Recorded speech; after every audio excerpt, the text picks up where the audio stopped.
Buenos días, buenas tardes, buenas noches, en cualquier lugar del mundo donde se encuentren y a cualquier hora en la que entren a escuchar esta grabación o a verla. Me llamo Omar Lugo, soy director del portal de noticias El Estímulo y corresponsal en Venezuela de The Objective, un medio español que está marcando pauta en periodismo moderno. Nuestro invitado de hoy es Jorge Botti, muy conocido públicamente en Venezuela porque fue presidente de Fede Cámaras, el máximo gremio del sector privado, pero él también es consultor, asesor de inversiones y es muy activo en el tema de emprendimiento. Además, últimamente ha estado muy al tanto del movimiento político y económico de Venezuela y nos ayudará a explicar qué es lo que está pasando ahora y qué podría pasar en los próximos meses en este país sumido en una severa crisis de todo tipo que necesita salidas urgentes. Muchas gracias, señor Botti, por acompañarnos. Muy agradecido, Omar, por la invitación y honrado para tener esta conversación. Espero que podamos de alguna forma arrojar un poco de luces sobre un escenario tan complejo como el que tenemos, compaginando un poco de información dura y también, por supuesto, con algo de análisis para tratar de prever dónde pueden estar los escenarios de Venezuela en los próximos meses. Más allá de eso es difícil ver. Bien, lo primero que hay que decir, Omar, es creo que profundizar un poco brevemente sobre el escenario que traíamos, ¿no? Sí. Para resumirlo tal vez en una sola idea, aun cuando pueda ser sobresimplificar el asunto, la percepción que se tenía al menos desde el mundo empresarial, que es el que más conozco, en el que estoy todos los días, era que habíamos entrado en una suerte de escenario de paralización y se nos presentaba por delante tal vez el más duro de las posibilidades, que era la prolongación, no era otra cosa sino la prolongación del status quo. Y algo aún peor que eso, si tú me preguntas qué está en la mente del empresario en estos momentos, hay dos grandes miedos. El primero es a sobrevivir este escenario de pandemia, que tiene ya 6 meses. Sobre eso podemos hablar un poco más adelante, porque creo que hemos aterrizado de una nueva tragedia y no una nueva normalidad. Pero el segundo gran miedo es el que no podamos ser capaces de tener un escenario de crecimiento económico de nuevo. Es decir, que nos encontremos frente al escenario que yo he llamado Zimbabue. Todo parecía indicar, y todavía creo que hay un riesgo para ello, que íbamos a terminar aislados, el problema venezolano acotado a Venezuela para que no contamine la región, sancionados porque no hay ningún tipo de solución política, y ante la realidad más cruda de tener además buena parte de un gobierno en el exilio, aun cuando el propio Juan Guaidó ha dicho directamente que él no quiere la prolongación de la asamblea más allá del 5 de enero y tampoco quiere estar en el exilio. Otra cosa es lo que la realidad lo va a empujar a hacer. Ese escenario nos empujaba a el de Zimbabue, que ya lleva más de una década sin poder crecer y con una economía enana y, digamos, aislados del mundo. En la irrupción de la propuesta de Capriles, que ciertamente ha sido, como tú has dicho, bien polémica, le mueve el juego político, nos mueve el juego político a todos, creo yo. Porque independientemente de que todavía no están claros algunos puntos, hace escasamente una semana y media, esto empieza a hacerse público el miércoles de la semana antepasada. Yo tuve información de primera mano de los acontecimientos que iban a suceder, a ver, el primero de ellos era la liberación nada más y nada menos de Juan Requesens, que por cierto tuvo grandes repercusiones al interno del chavismo, porque digamos, hay molestias allí también, y hemos visto una serie de acontecimientos sobre la mesa. Una semana después de ese miércoles, que nos enteramos de lo que iba a suceder, Capriles hace el anuncio formal y que está ahora conformándose. Ahora, ¿qué está detrás de esto? Y aquí caigo inevitablemente, por supuesto, en el campo de la especulación. Pero es evidente que había meses de negociaciones detrás de esto. Y que además no es solo Capriles y quienes lo han acompañado en esta movida localmente. Aquí hay actores de peso, Omar, que han estado trabajando este tipo de cosas.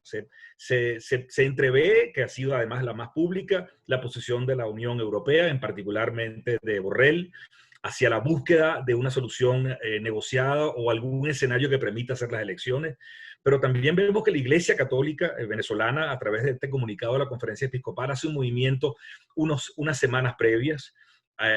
Bien sabida la vinculación muy estrecha que hay entre Capriles y la Conferencia Episcopal, en particular del cardenal Porras. Fede Cámaras hace otro tanto en su Asamblea Nacional, hace un cambio de señas en el sentido de la necesidad de buscar inclusión para buscar acuerdos. La pregunta que yo me hago, María, hasta aquí dejo esta parte, para ahondar un poco más en las perspectivas, Sí. es ¿qué porción, qué facción dentro de este aparato de poder que llamamos el chavismo, que como bien dicho en los conocidos, nunca un gobierno es monolítico, qué facciones hay adentro están empujando a la posibilidad de un acuerdo?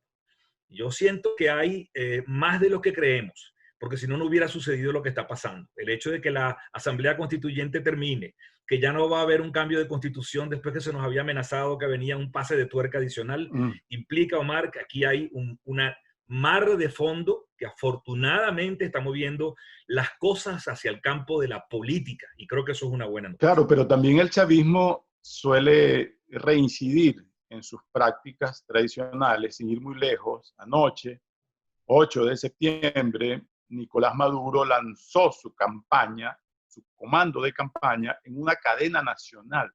Todos los medios públicos pegados allí, además de medios privados que se pegaron, los llaman para que lo hagan. No es que ordenan públicamente, pero sí los llevan. Es decir, el ventajismo comunicacional, mientras tanto la oposición está perdida y no tiene cómo llegarle a la gente en un país con el peor internet del mundo. Capriles anoche a la misma hora estaba insistiendo en que no sabía si iba a votar o no iba a votar en una entrevista con Lumeli Reyes, una periodista venezolana, en su Sí. portal. Es decir, hay como una disonancia, es como el cuento del coyote y el correcaminos, donde el correcaminos es el chavismo y el coyote es la oposición que ya no haya verdad que hacer, excepto trampas que no ha podido colocarle al chavismo. No hay mucha ingenuidad. No puede ser Capriles un tonto útil en todo este proceso. Bueno, Omar, yo creo que lo primero que hay que decir es que la forma como reaccionó parte de la oposición, incluyendo algunos líderes fundamentales de esta, cuando hace este anuncio de Capriles me pareció muy poco adecuado. Yo creo que el tema del insulto, de la calificación, de la descalificación, de volver a hablar de traidores, creo que eso no ayudó para nada. Yo siento, por cierto, este lunes tengo entendido que ocurrió en horas de la noche una reunión que, por cierto, ya se hizo de alguna forma pública porque el padre Virtuoso habló de tratar de acercar estas posiciones y de reencontrarse, que la posición se reencuentre más allá del 5 de enero, cosa que por cierto veo difícil, porque creo que hay rutas que parecieran mutuamente excluyentes. Lo cierto es que yo estoy convencido de que un hombre como Enrique Capriles, independientemente de que no es el Capriles del año 2012-2013, sí sigue teniendo toda la credibilidad posible digamos, de la forma como actúa como un demócrata. Por otro lado, Omar, yo siento, y es obvio, creo que todos los que nos van a escuchar van a decir, bueno, se van a volver a creer el cuento del gallo pelón. Pero Omar, ¿qué otra cosa podíamos esperar? Aquí estamos hablando de que en lo público va a haber mucha pelea y posiblemente en lo privado haya algunas negociaciones. Yo estoy convencido de que, como en todo conflicto de esta naturaleza, públicamente posiblemente va a vociferar más que nunca un hombre como Nicolás Maduro o Diosdado Cabello, quien, por cierto, fue bastante suave en su última entrevista de la semana pasada. Eso va a seguir pasando. Ya veremos cómo los acontecimientos verdaderamente se van alineando. Este tema de amenazar de parte de Maduro, de volver a recuperar Citgo, etcétera. Por cierto, aquí quiero adelantar algo. Yo creo que para mí está claro el juego. Estados Unidos, independientemente de que la Asamblea Nacional fenece a partir del 5 de enero, y que creo además que son muy pocos los diputados de la actual Asamblea que van a aceptar perpetuarse. Cada día son menos los que lo van a hacer. No, posiblemente no se lancen en una opción como la de Capriles, pero no van a estar en esa jugada.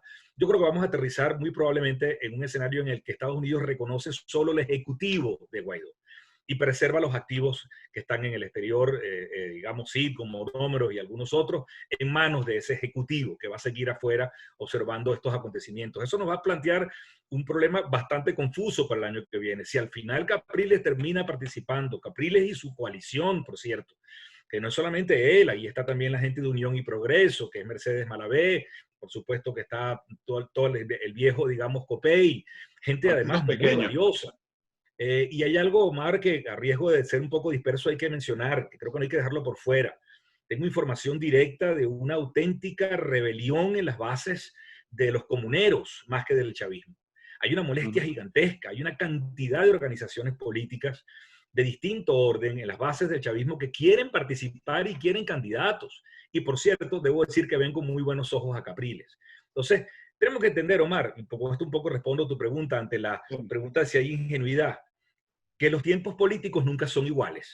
2020, este momento, septiembre, octubre, noviembre, diciembre de 2020, con una economía devastada y un país absolutamente destruido, es un país que no le sirve a nadie, no es el mismo entorno político o el mismo, digamos, hecho objetivo, para utilizar un poco el lenguaje marxista, que la elección del 2015 o la del 2018. Este entorno puede estar llevando a algunos factores dentro del poder a buscar una salida. Y de eso podemos hablar ahora. ¿Qué va a pasar con esa asamblea que pareciera que inevitablemente se va a elegir el año que viene? ¿Qué tipo de actuación y qué tipo de acuerdos parciales podría lograr para desentrabar sobre todo el tema económico en Venezuela? A esta hora, cuando estamos hablando, el país está paralizado por completo por la Por falta de completo. gasolina. Faltaba Caracas y ya las colas, las filas de vehículos son enormes. Tenemos reportes de mucha gente que ha estado muriendo porque no puede llegar a un hospital por falta de Así gasolina, es. por ejemplo. Pacientes de coronavirus, COVID, como lo quieras llamar. El punto es que es insostenible, inclusive para el gobierno, la escasez de gasolina y la parálisis económica. La posibilidad real, que lo decía Maduro anoche, de relanzar la economía bajo la égida del modelo chavista, es que esta elección lo relegitime. Y aparentemente la Unión Europea, con Borrell en adelante, podrían apoyar esta moción porque ellos están marcando distancia respecto a Estados Unidos. Sé que son muchos elementos allí en este comentario, pero creo que ayuda a trazar el escenario que queremos, a propósito de este espacio, que la gente imagine que puede pasar en Venezuela. Será una nueva etapa de convivencia económica, de adaptación. Ya hay movimientos de empresarios, de sectores, buscando cómo será esa normalidad chavista que no necesariamente es la normalidad del coronavirus. Sí, Omar, a ver cómo deshojamos esta margarita, porque es Sí, complejo como tú has dicho. En primer lugar, tú conoces bien, ha sido un poco tu tarea como periodista, investigador desde hace muchos años, cómo funciona el cerebro económico venezolano, más allá de los gremios, sí, me refiero, que yo conozco bien, pero aquí, por cierto, Omar, quienes están todavía de pie, que hay una especie de paradoja, ¿no? La economía, como tú acabas de decir, está paralizado, nunca estuvo peor que en estos momentos, e insisto, las condiciones objetivas influyen en el desempeño de la política. Aquellos que dicen, no, pero es que si ya intentamos eso, ya no va a servir. Si ya marchamos, no, eso ya no va a servir. Lo único que queda entonces es una intervención. Eso no es verdad. En política tú insistes una y otra vez y las condiciones van cambiando y tú creas y digamos, utilizas un hecho político, indistintamente de que esto pueda ser una elección o un fraude, es un hecho político, lo utilizas como detonante para lograr, digamos, otros estadios de negociación. Por cierto, por eso mi posición siempre ha sido pro voto, pero no pro voto por votar, sino por protestar. Siempre creo que una población que masivamente protesta a través del voto, aún en un ambiente, digamos, anárquico, o anárquico no, de autarquía completa, o perdón, de autocracia completa, como el voto no pretende elegir, el voto lo que pretende es protestar. Esa ha sido mi posición siempre, desde el año 2018, pero las condiciones han cambiado. Regreso al tema económico, al tema más que económico de lo que pasa en los capitanes de empresas. Decía que era una paradoja porque si bien nunca había estado tan débil el país, lo cierto es que todo lo que está de pie está reposando sobre los hombros de iniciativa privada. Venezuela está hoy parada sobre unos palillos y esos palillos están sobre los hombros de decenas de miles de hombres, empresarios y trabajadores que están sosteniendo el país en pie. Digamos, de poder económico ya sí. ha ido descartando el tema de la vuelta a la vieja práctica del intervencionismo, digamos, del chavismo, Omar. El día de ya no existe en la mente de los empresarios, existe el día de hoy y están tomando posiciones. Se siente que la transición política o la transformación económica, mejor dicho, ya comenzó y tiene 2 años andando. El tema de que simplemente tengamos libertad, entre comillas, de cambio y libertad de ajustar precios conforme a un mercado que está bastante destruido, pero al final es en función al mercado, ha puesto a los actores económicos fundamentales a moverse en esa dirección. Y yo creo que eso es importante entender. Ahora, también hay que decir que si aquí algún acuerdo no incluye el levantamiento de sanciones por parte de los Estados Unidos fundamentalmente, el sueño dorado de poder, aún cohabitando, si es que se puede usar esa palabra, con el mismo chavismo en algún tipo de acuerdo con parte de la oposición, no va a ser posible el sueño dorado de rescatar la economía. Vamos a seguir transitando una economía enana. Entonces yo creo que ahí es donde está el quid de la cuestión. El tema, al final, si una porción de la oposición, digamos, genuina, como la que está representando Capriles y Unión y Progreso, decide participar, y yo estoy en esa, digamos, me gusta esa plataforma, y consigue las condiciones mínimas como para hacerlo, o por ejemplo, logra que se pospongan las elecciones para el año que viene, el juego político va a haber cambiado, porque siento que esa Asamblea Nacional nueva pudiera llegar a ser el punto de partida para acuerdos políticos, que entonces sí nos lleven a desmontar sanciones paulatinamente y a entrar en otro juego. Pero lamentablemente tenemos que entender que Estados Unidos no va a aceptar eso mientras Nicolás Maduro ostente la presidencia. Ahí es donde Claro, tenemos un pero punto. el chavismo también ha mostrado evidencia de que no está dispuesto a compartir el poder, ni siquiera cederlo. De hecho, Maduro anoche mismo decía que Capriles y la Unión Europea lo que quieren es sabotear las elecciones, con eso de estar pidiendo una prórroga de la fecha. ¿Qué sucede? Que esta elección va a ir a trocha y mocha en un país sin gasolina, sin capacidad de movilización, donde ya el gobierno arrancó la carrera anticipadamente y donde la oposición ni siquiera sabe si va a votar o no va a votar. Es decir, no es un juego con un final ya cantado. Bueno, yo creo que ahí debo, digamos, tomar como referencia esto que ha traído algo de confusión en la entrevista de Capriles ayer, cuando él dice, que además lo dijo el primer día, no está seguro si ir a votar o no. Lo que está es luchando por las condiciones. Está proponiendo una ruta, una hoja de ruta que no sea simplemente cruzarse de brazos y no hacer nada. Y además ha demostrado que tiene tiempo negociando algunas cosas que ya se han hecho visibles. Si esto es así, Omar, si al final vamos a esa elección a trocha y mocha en un país que prácticamente no se puede ni mover por la gasolina y por el tema de la pandemia, yo me temo que es muy probable que nadie, digamos, salvo la gente, los agentes de la llamada mesita, se va a presentar a la elección. Y eso abre un escenario distinto. Un escenario que además es imprevisible para el año que viene. Y que además creo que nos retorna a lo que para mí es el peor o más rudo de los escenarios, en el que se sienta que ya no tiene salida, al menos en el corto plazo, una solución política para Venezuela. Tampoco hay una solución de fuerza. No solamente no creo que ella, sino que las condiciones no están dadas para que eso suceda en el mundo de hoy. Entonces Nunca, quedamos... nunca fue una amenaza creíble. Fue Nunca algo fue una amenaza creíble. Qué bueno que lo mencionas, Omar, porque además yo creo que hay que entenderlo. Desde el momento en que en febrero del 2019, el famoso 23 de febrero, la amenaza se hizo inminente y el gobierno compró el bluff, tal cual, se lo compró. Desde ese momento, esa ruta ya no tenía ningún sentido. Es así de simple. Ahora, yo siento que aquí no hay un juego fácil, para nada, en absoluto. Creo que la apuesta del sector empresarial es que haya algún tipo de acuerdo que movilice un poco las posibilidades de la economía, pero si el escenario que vemos es el que tú pintas, que pareciera ser por ahora el más probable, en el que no va a haber condiciones y por lo tanto la coalición de Capriles no va a participar, no hay manera de que el chavismo logre recuperar la economía. No de la Eso es un manera como punto lo fundamental, porque entiendo, por ejemplo, Borrell y la Unión Europea, ellos tienen un distanciamiento respecto a la posición de Estados Unidos. es De hecho, la correcto. Unión Europea como bloque no reconoce bloque a Guaidó como presidente, aunque varios países sí.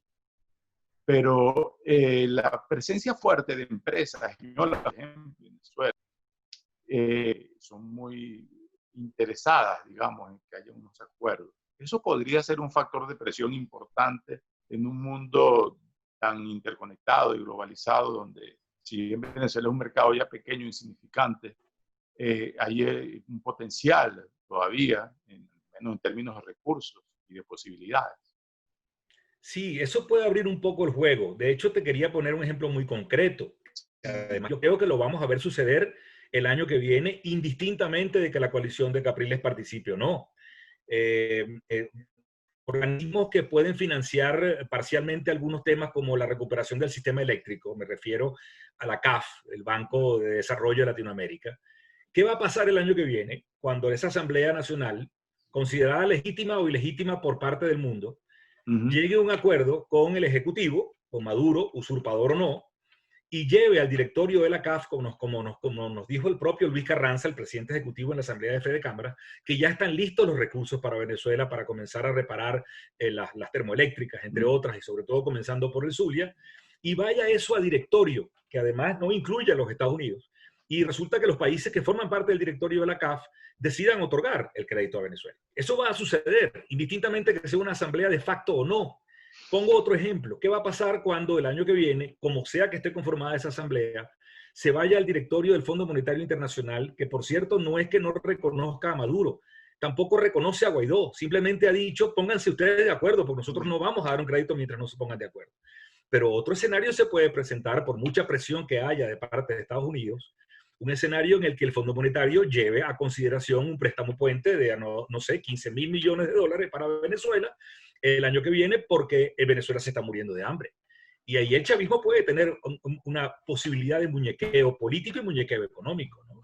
Sin contar con sus aliados tradicionales, ¿no? Es decir, el gobierno de China podría decir que es una asamblea legal y que sí puede prestarle plata. Y Rusia está descontado, la misma Turquía. Por eso, Omar, es que, disculpa que te interrumpa, que después es que por eso, Omar, tiene mucha fuerza el tema del planteamiento central de Capriles, que es que tú tienes que estar allí, así sea en minoría, tienes que estar allí. Recientemente, Stalin González dio una respuesta en una reunión en la que estaba presente que me pareció interesante. Alguien le preguntó, bueno, pero si el 6 de enero, ¿qué pasa? Se dijo algo muy sencillo. Si el 6 de enero estamos allí, en esa asamblea, ya pasó. Porque si llegamos hasta allí es porque hemos aceptado que queremos estar allí de esa forma. Y eso abre un juego político distinto. Yo sé que es duro aceptarlo, pero abre un juego político distinto. Abre juegos. No nos deja atrapados en el escenario que ya hemos mencionado, que es una especie de Zimbabue mezclado con Cuba. Pues, ¿no? Claro, pero en las últimas horas el gobierno lanzó su campaña electoral. Sí. Es imposible para la Unión Europea enviar en tan poco tiempo una delegación, una observación creíble según los estándares aceptados internacionalmente. El gobierno ya está usando el ventajismo propio de su campaña. Los partidos políticos importantes no van a ser rehabilitados para participar y en todo caso no hay condiciones de movilidad en el país para que la oposición pudiera emprender una campaña electoral. Es decir, lo que estaba pidiendo Capriles ya está claro como condiciones electorales que difícilmente se van a otorgar. Es decir, habría que esperar tanto tiempo para decidir cuando ya es evidente, es profeso, el gobierno lo ha dicho, que no va a cumplir esos pedidos. Bueno, yo creo que ese es el escenario más probable y como ya he dicho, eso nos lleva a un escenario terrible, que es la continuación de lo mismo y caeríamos de nuevo en digamos, la estrategia de la ilegitimación, la continuación del camino que ha propuesto, digamos, la coalición que está alrededor de Juan Guaidó. Pero con un agregado, que es que ya estarían toda la oposición alineada allí. Y eso implica construir más fuerzas donde más las tenemos, que son en los aliados internacionales. Yo siento que todavía puede haber algo de espacio, Omar, si bien yo creo que lo primero que tenemos que hacer es no creerle lo que Maduro vocifere. Ha dicho que llueva, trueno, relampaguee, las elecciones van. Yo no sé, yo creo que hay que esperar el 3 de noviembre a ver qué pasa en los Estados Unidos, que es un elemento que no hemos tratado, pero hay rumores según el cual si termina vencedor Biden, pudiera haber un diferimiento porque comienza una negociación completamente distinta. Tú mencionaste actores como China, como Rusia. La alianza que está con Capriles ha hablado con esos actores, no solamente con los turcos. El empresariado ha hablado con esos actores también. No, es imposible pensar en una solución para Venezuela como no sea considerando a esos actores y también a Cuba como un invitado permanente en la mesa. De lo contrario, no va a haber salida y se prolonga el status quo. Yo creo que hay que esperar. ¿Y qué dicen esos actores? Bueno, básicamente estamos hablando aparte de los evidentes, digamos, del lado de la alternativa democrática, digamos, que son Europa, básicamente la Unión Europea y Estados Unidos. Yo siento que hay que tener un diálogo permanente con Rusia, China y por supuesto Cuba como invitado en la mesa, como mínimo esos tres. Si no, ¿Pero qué les ha respondido en esos encuentros con Capriles y su equipo? ¿Qué les ha respondido la gente de China, por ejemplo? Lamentablemente sobre eso no tengo información, así que no me atrevo a especular. Sí sé que el actor ruso, sobre todo con actores empresariales, ha comentado su preocupación para crear un espacio legal lo suficientemente sólido como para poder seguir operando en Venezuela. Saben que una asamblea como la que tú has dibujado, es decir, en la que no participa nadie, no les resuelve el conflicto. Es que el tema es de fondo, Omar, a mi juicio, a riesgo de ser ingenuo. Tú lo Sí, dijiste, el país como está no le sirve a ninguno de los actores. Por Dios, es que ya no le sirve ni a los ladrones porque no tienen nada que robar. O sea, ya tú sales para la calle, hasta más tranquilo, porque ya ¿qué más te van a quitar? ¿Con qué te secuestran si no hay gasolina? O sea, ya estamos hablando de raterismo. Puede sonar un poco duro lo que estoy diciendo, pero no le funciona al país. Como está, no le sirve a nadie, ni a los buenos ni a los malos. Yo creo que eso es un elemento que empuja hacia algún tipo de escenario o de desenlace que aun cuando no sea del gusto de muchos, que quisiéramos ver una sólida ruta hacia una recuperación de la democracia, nos puede colocar en transiciones que a los expertos llaman transiciones internas. El propio chavismo mutando. Al final creo que todos los actores tienen mucho peso en estos momentos y digamos, si bien la principal fortaleza de la oposición o de la alternativa democrática está en el deseo genuino de la población de producir un cambio, las condiciones hoy en día no están hechas para que se movilice esa población. Lamentablemente no lo están. vamos a recordarle a nuestras audiencias que la economía venezolana hoy es del tamaño de la de Panamá, más o menos, menor que República Dominicana, que ha perdido el 80% de su tamaño desde 2013, cuando está Maduro en el poder. Tenemos una de las hiperinflaciones más largas y más altas de la historia económica mundial, y que además hay un colapso de servicios públicos, de infraestructura, de los sistemas de salud y de educación, y que el salario mínimo es como $2 por mes. Es decir, son condiciones para ilustrar ese argumento de inviabilidad que estás exponiendo allí. Pero ¿hasta dónde se podría tensar esa cuerda, Boti, y el venezolano común? ¿Hasta cuánto puede resistir? Porque hay evidencias también, como Zimbabue, que acabas de mencionar, que la crisis económica tampoco provoca cambios de gobierno. Eso solamente pasó en la Revolución Francesa. Y hay dudas. Sí, sí, no, y hay algunas cosas que considerar también allí en la Revolución Francesa. Habían, digamos, movimientos sólidos que políticamente activaron aquello. No era simplemente el hambre del pueblo y el asunto que faltara Claro. pan, ¿no? Interesante. Aunque no lo parezca, la iglesia, que por cierto perdió grandes porciones de sus propiedades y su poder, permaneció en parte del juego posterior. O sea, al final siempre hay algunos elementos políticos que presionan. Yo debo coincidir contigo, Mari, eso me preocupa mucho porque siento que los países no tocan fondo y además no quiebran, no hay un punto en que tú dices ya basta, hay que recuperarlo y se acabó. Y además está el fenómeno tipo Zimbabue de la continuación de una economía enana, pequeña, pero dual. Es impresionante. Yo sé que, como tú has dicho, no voy a repetir las cifras, estamos sencillamente en el suelo, ¿no? Y por supuesto, el hambre aprieta sobre todo creo que el tema de la falta de servicios públicos y el tema de la gasolina puede ser crítico. Que además no necesariamente va a ser permanentemente así. De alguna manera va a aparecer algún otro actor que puede entrar en ese mercado. Recordemos que, por cierto, hay una propuesta de la isla de Margarita que me parece muy sólida. Yo siento que posiblemente, así como el gobierno ha terminado decretando una especie de transición política sin decirlo públicamente, podemos ver actores privados moviendo temas como gasolina, como distribución de gas, y ahí me consta actores de peso económico que están moviéndose para apostar allí. Y no me refiero a los clásicos sospechosos de costumbre, me refiero a actores políticos, perdón, empresariales de buena reputación en Venezuela. La isla Margarita es más conocida internacionalmente porque era un destino de turismo muy atractivo en Venezuela, inclusive para los venezolanos también. Pero mencionabas algo de Margarita. ¿Qué es exactamente lo que está ocurriendo allí? Te decía que hay una propuesta, además muy bien elaborada, de los empresarios reunidos en la Cámara de Comercio, Importación y Puerto Libre de Margarita, para que sea la primera prueba de importación y distribución de gasolina por parte de privados.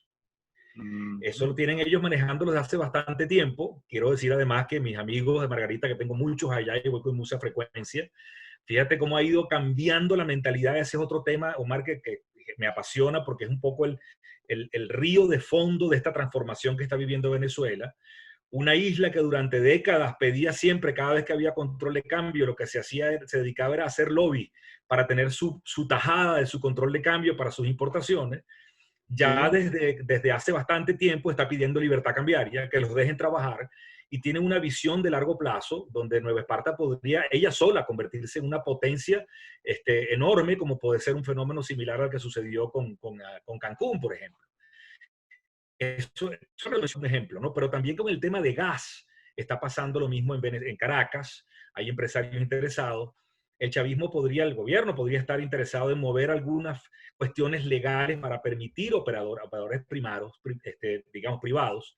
Con esto lo que quiero decir es darle respuesta a tu pregunta. Puede ser infinita el sufrimiento de los venezolanos. No porque la gente en Carupa no esté pasando hambre o porque no haya forma de que lleguen alimentos a algunos lugares del país, porque sencillamente no solamente no hay combustible, sino que no dejan llegar a los camiones, no necesariamente va a promover un cambio político. Porque además los actores económicos se mueven. Y te decía, que con esto cierro, que hay un fenómeno que poco se ha visto. Yo lo vivo porque además tengo empleados digamos, lo vivo en carne propia. Si yo te cuento cómo ha subido en una de nuestras pequeñas empresas, que está en Valencia, que se dedica a suministro y asesorías en telecomunicaciones, cómo ha subido el salario dolarizado de nuestros 6 trabajadores, se ha multiplicado casi por 5. Hoy en día es difícil que alguien esté ganando en el sector privado, que todavía sostiene, no lo sé, 1,5 millones de personas, más o menos. Y ninguno está ganando por debajo de $100, 150, 200. Es impresionante cómo el propio mercado se ha ido autoajustando. Te decía que comenzaron a dolarizarse los precios hace 2 años y tanto, pero se están dolarizando los salarios. Perdón, el único que sigue pagando salario mínimo es el gobierno y Claro, compensa mucho claro, con corrupción.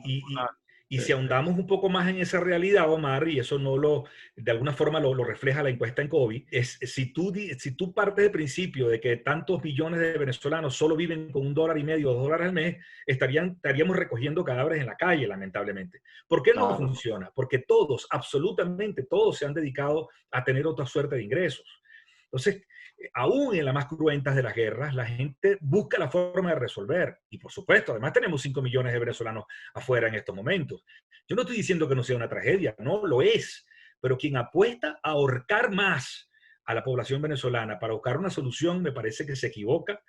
Es una premisa falsa y creo que ha sido una de nuestras grandes tragedias. Cuando apenas reventó la pandemia el 13 de marzo, algunos actores relevantes en el diseño de estrategias estaban seguros de que esto sí se llevaba a Maduro. Y eso es muy lejos de la verdad. Ellos como esto más bien se atornillan los gobiernos. Y hay la posibilidad que otro escenario, que esto sea más parecido a un modelo chino en términos de libertad económica neoliberal, como lo que estamos viendo profundamente salvaje, Uh -huh. pero con férreo control político y social. Eso es también una posibilidad de convivencia, ¿no? Es correcto. De hecho, en algunas intervenciones que he tenido, hablo de los 2 grandes riesgos que corre el sector privado venezolano en estos momentos. El primero de ellos es su propia prevalencia, obviamente. Digamos, las condiciones son muy adversas. Pero el segundo, Omar, es el que se termina imponiendo un modelo mixto, un modelo como el chino. Casualmente estoy ahora trabajando, ahora que mencionabas, con temas de consultoría. Estamos desarrollando para Fede Cámaras una especie de seminario que habla de democracia y libre empresa, con actores de mucho peso, ya lo puedo decir públicamente porque ya está en las redes la invitación, con Rafael Arraiz hablando de historia, con Colette Capriles hablando de democracia, John Magdaleno de transiciones, Daniel Lugo sobre ciudadanía, y a este servidor le ha tocado desarrollar el tema de libre empresa. Y una de las amenazas más grandes que hay, Omar, y me duele decirlo, pero es la realidad que estamos viviendo en el mundo, es el evidente retroceso de las democracias liberales como las conocíamos, y digamos, el avance de los modelos mixtos. Estoy estudiando, por solamente menciono este ejemplo, lo que ha sucedido en la China de los últimos años, que por cierto siempre se dice, al final va a ser inviable el modelo de libre mercado sin libertades económicas. Las evidencias están demostrando lo contrario, lamentablemente. El capital puede vivir sin democracia, pero la democracia no puede vivir sin capital. Si tú revisas las cifras, y no quiero alargar esto, en materia de diseño industrial, de patentes nuevas registradas en China, y comparas 1990 con el año 2017 y 18, no solamente ha crecido una barbaridad, Omar, sino que ya a veces, en algunos casos, hasta quintuplica a países como Japón, como Alemania y a Estados Unidos. Es impresionante el avance que ha tenido China. Entonces, la imposición del modelo mixto es para mí uno de los grandes riesgos que tenemos, porque en el caso de Venezuela, A diferencia de China, que cuando comenzó a implementarlo estaba plenamente abierto a los mercados internacionales, no tenía sanciones y además el mundo entero lo recibió con brazos abiertos y recibió ingentes inversiones de todas partes del planeta para producir ese milagro. Venezuela no va a tener esa posibilidad. Entonces lo que vamos a tener como resultado no es ningún modelo chino, es un modelo, y me disculpa que lo mencione tanto, como el zimbabuense, no el cubano. Sí. Es decir, un modelo en el que ya he dicho, pues sencillamente estamos condenados a vivir en el enanismo, quién sabe por cuánto tiempo. Es un riesgo que es real. Porque también hay gente que también a veces se olvida que en el mundo, las democracias de corte occidental son una minoría. Eso explica por qué, por ejemplo, países como Venezuela forman parte de los comités de derechos humanos, o países como Arabia Saudí, la misma Cuba. Es decir, hay que ver en perspectiva cuáles son las grandes tendencias mundiales. Exactamente.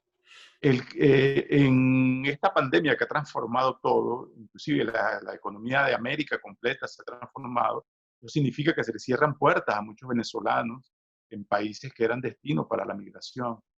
¿No sería entonces una alternativa que Venezuela sea convertida en un nuevo destino de migración, aprovechando todas esas posibilidades, recursos, poniéndose de acuerdo, resolviendo el tema político, qué sé yo, pero que es, al final de cuentas, el país que tenemos, ¿no? Y en vez de buscar uno prestado. Es correcto, Omar, y quienes como yo no nos pensamos ir de acá, aunque tengamos nuestros hijos afuera, soñamos con darle la vuelta. Es decir, yo no puedo apostar, y olvidé decir que el escenario aquí de modelo mixto se va a parecer más quizás al de Rusia, más que inclusive o una mezcla con el de Zimbabue.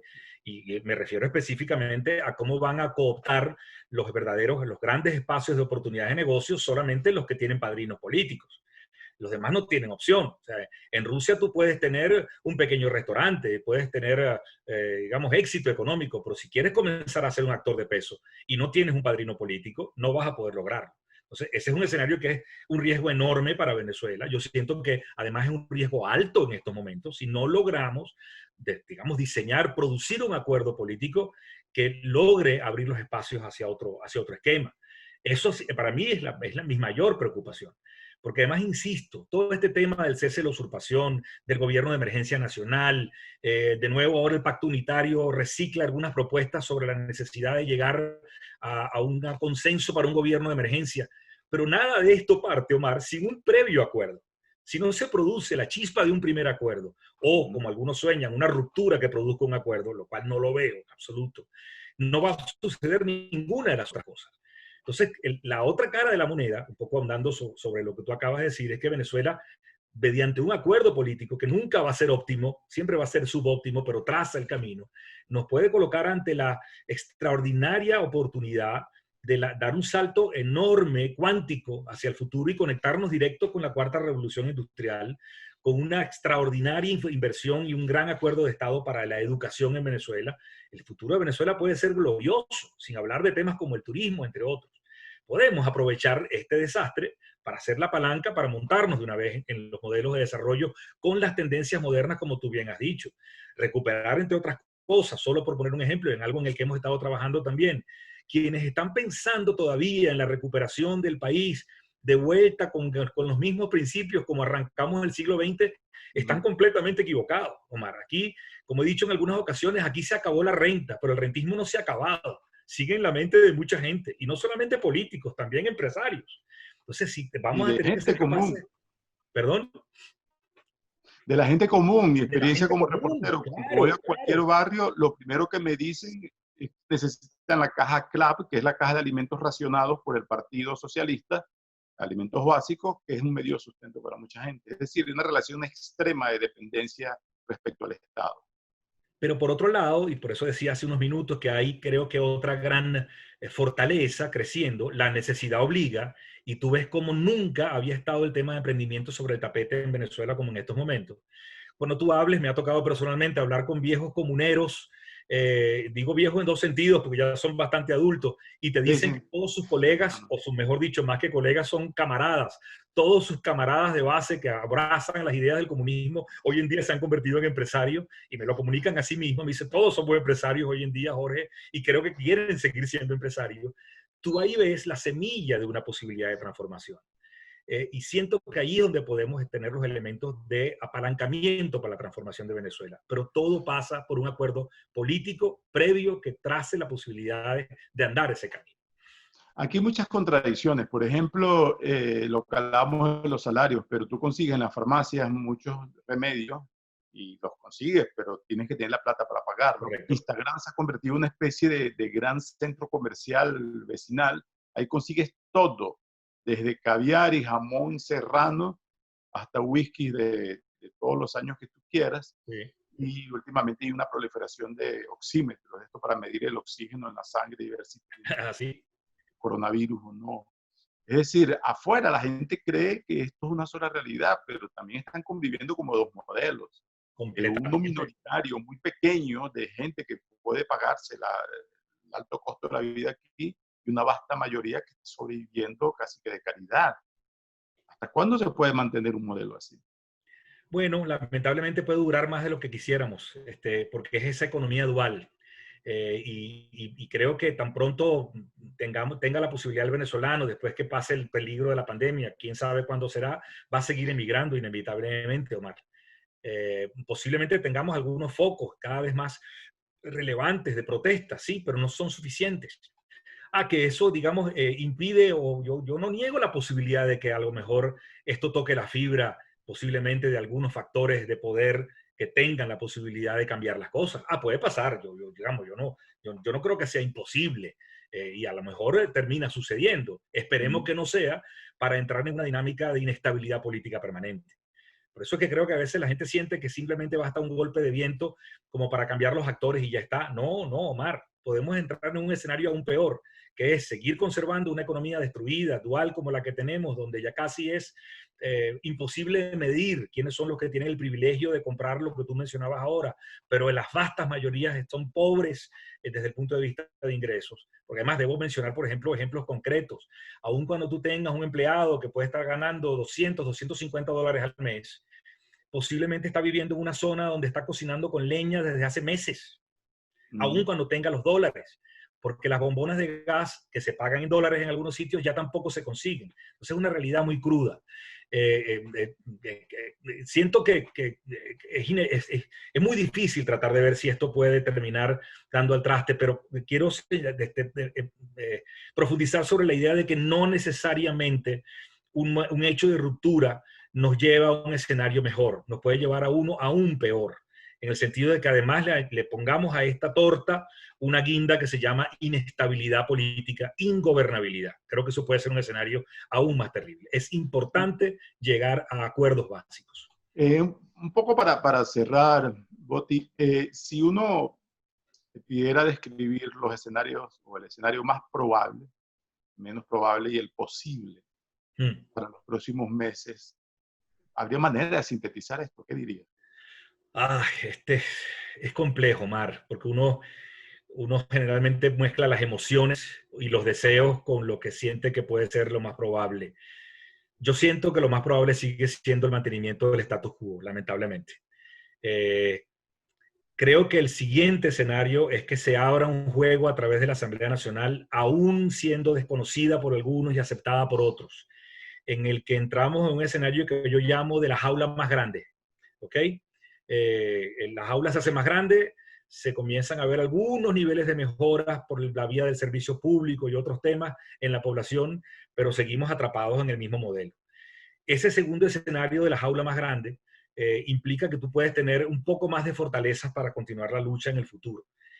La pregunta que yo me hago cuando nos planteamos sobre qué hacer frente al 6 de diciembre, Omar, es qué cosas debemos hacer hoy para que la oposición o la alternativa democrática aterrice en enero de 2021 con más fortalezas. Y entonces ahí hay que darse esa respuesta. Yo siento que un escenario, digamos, lo pondría de tercero, es que algún evento, alguna posibilidad que no conocemos, como suelen suceder en la historia estas cosas, Fíjate como, por ejemplo, descubrimos, y menciono este ejemplo muy brevemente, descubrimos que después de un año de negociaciones entre el Vaticano, Obama y Cuba, resulta que ya estaba listo todo. Al final no cuajó por los cambios políticos en los Estados Unidos, y no quiero ni entrar en la diatriba sobre lo que eso significa entre quienes están ahora considerando que Biden es la más depurada expresión del comunismo mundial, cosa que me parece un absurdo. Yo creo que pase lo que pase el 3 de noviembre, la política hacia Venezuela va a cambiar. En eso coincido con lo que ha dicho Capriles. Pero creo que el escenario más deseable, pero creo que el tercero, a mi juicio, en este momento, es que se produzca un acuerdo que dé señales de un camino para salir de este atolladero y llegar a una elección creíble en el mediano plazo. No sé si dejamos algún cabo suelto que quisieras mencionar, retomar. Mira, Omar, por mi sesgo, digamos, de temas empresariales, yo siento que hay un mensaje central. Yo sé que es muy difícil, pero es importantísimo tratar de sostenerse en estos momentos. Hay un mercado que atender, por muy depauperado que esté. Todo aquel que ha decidido a escuchar las tendencias globales de transformación y las pone en marcha hoy en día, funcionan. No es cierto que en Venezuela solamente lo único que se mantiene es el delivery y el comercio. Ahí no hay tiempo para hacerlo, pero acabamos de terminar el viernes pasado un concurso global de emprendimiento en el que Venezuela se inscribieron 340 proyectos, gente innovando en tecnología. Esos son venezolanos que van a concursar ahora en el mundo, y nunca como ahora hubo ese empeño transformador.